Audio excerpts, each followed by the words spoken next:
Hey everyone, welcome to Techno myself, and in this video, I'm going to talk about the new WhatsApp edit message option.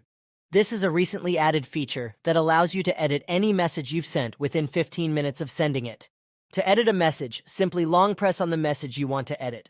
A menu will appear, and you'll see the option to edit. Tap on Edit, and you'll be able to make changes to the message. Once you're done editing, tap on the check mark to save your changes. Limitations of the edit message option. There are a few limitations to the edit message option. First, you can only edit messages within 15 minutes of sending them. Second, you can't edit messages that have been forwarded or replied to.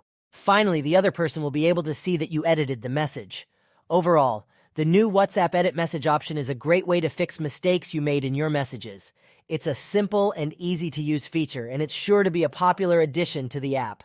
Outro, thanks for watching. I hope this video was helpful. If you have any questions, feel free to leave a comment below.